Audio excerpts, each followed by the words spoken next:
Naghain ng reklamong cyber libel si Senadora Risa Ontiveros sa Department of Justice laban sa 7 personalidad dahil sa pagpapakalat umano ng maling impormasyon online.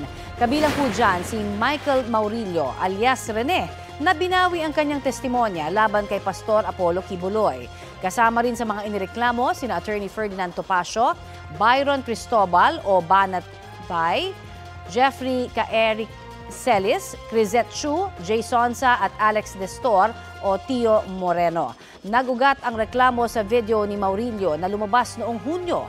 Doon, sinabi niyang binayaran umano siya ni Ontiveros para tumistigo sa Senado laban kay Kibuloy, Vice President Sara Duterte at kay dating Pangulong Rodrigo Duterte. Itinanggi ni Ontiveros ang mga paratang. Ayon kay Topacio, hindi pa siya nakapagkokomento dahil wala pa siyang natatanggap na summons. Sabi naman ni Cristobal, bakit masyadong defensive ang senadora sa issue? Para naman kay Celis, pag-atake ito sa free speech at freedom of expression. Tinawag ni Moreno na legal harassment at bullying ang ginagawa ng senadora. Sinusubukan pa naming makuha ang pahayag ng iba pang inireklamo ni Ontiveros. Sabi ng senadora, posibleng may mga sasampahan pa siya ng reklamo sa mga susunod na araw.